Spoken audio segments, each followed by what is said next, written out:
If you're in and around Durban, well, you better fill up those buckets because the eThekwini municipality is warning that taps might run dry for at least 24 hours. A planned maintenance water shutdown is expected to affect areas such as uMhlanga, Durban North, KwaMashu, Verulam, as well as Chatsworth, just amongst other areas.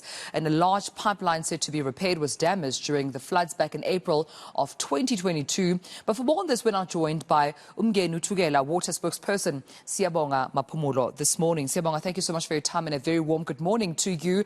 Let's start with the amount of work that lies for the municipality. When you talk about, the repairs that have to be made, which I understand could take up to 24 hours, what are we looking here exactly?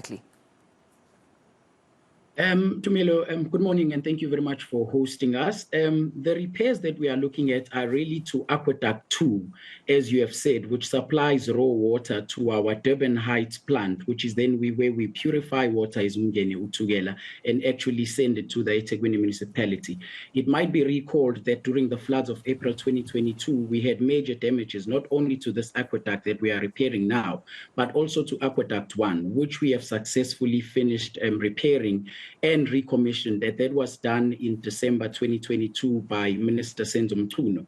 So with Aqueduct 2, we have already begun repairs. This is the next stage in the repair process. What our engineers are doing at this moment, they are on the ground. It's all shoulders to the wheel. They are actually inspecting a section of that pipeline to see if there are any repairs that need to be further done. And if that should be the case, that is what we will then be effecting to effect those repairs to this pipeline so that we also get it commissioned like we did with Aqueduct 1. I mean, if we're talking about damage that was caused in April of 2022, which you as a region, as a province, are still feeling its consequences to date, this must be extensive damage, Siyabonga. Are you able to describe to us, the damage to the pipelines?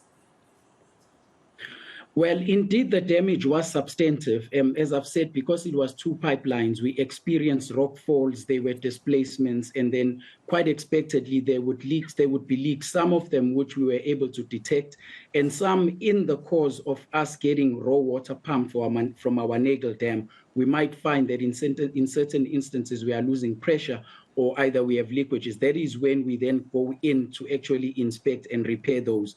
So the damage was quite substantive, yes, and because it's also two aqueducts that we are referring to here, we had to undertake it in phases to ensure that the millions of people from the eThekwini Metro that rely on these aqueducts for the clarified water actually are not inconvenienced totally, so that we do not have a shutdown. So that is why we said we would undertake this work in phases and actually go to the second aqueduct like we have done now. And that's why we're having this conversation, because at the same time, you say it's a planned maintenance. It's not necessarily a spur-of-the-moment decision. Hence, you're also hoping that you would finish the work in at least 24 hours. But I understand that conducting the work and finishing before that could also be ideal for residents.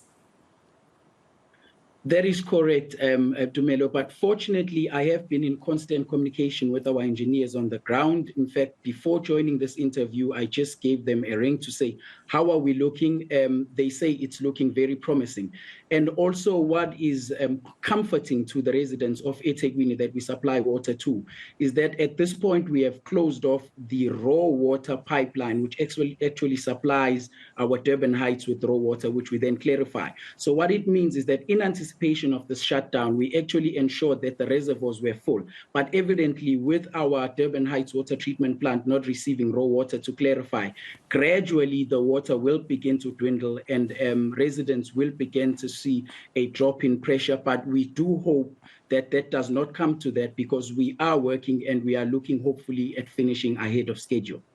Perhaps once again, let's just, warn residents, particularly in the eThekwini region, Siyabonga, if we may, of the northern, western parts to the southern parts, at least some of them, if they come on top of mind, that will be affected.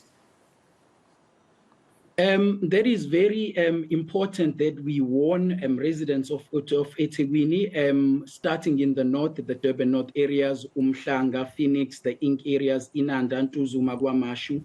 As we move to the south, we are looking at areas like Umlazi, Folweni, etc. To the west, we're looking at areas like Pinetown, Kwandengezi, and such other areas.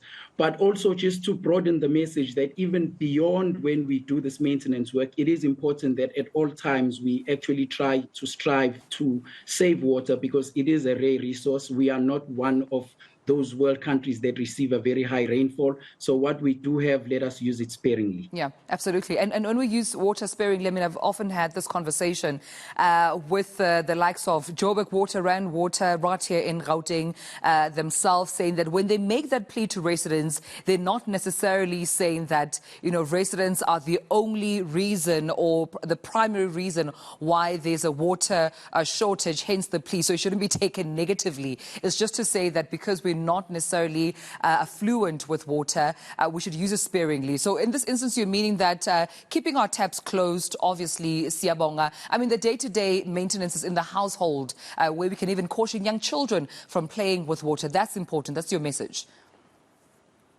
You've captured it correctly, Sixty. That was very succinct. We are saying that let us inculcate a culture of saving water at all material times. Our dams, as we speak, are full in all the uMngeni-Uthukela water catchments. But being that as it may, water is a finite resource, so we need to, at all material times, save it as it can run out quickly. And we would hate to have a situation where we actually have to ration simply because we did not use it the way we were intended to use it. Well, I thank you for speaking to me about this morning. Siyabonga Maphumulo, thank you so much for your time. Joining me from uMngeni-Uthukela Water, and that's the spokesperson there, just warning some of the eThekwini residents in the northern parts of the region. He did mention some of them, but I'll just remind you, if you are in parts of Durban North, if you're in Umhlanga, Phoenix, Verulam, Inanda, Ntuzuma, KwaMashu in the north, coming to the west, Umlazi, Chatsworth, Folweni, Savannah Park, Cloudwater, Shallcross, as well as Demat, amongst others. Please be aware as well of these planned maintenances. But in the west,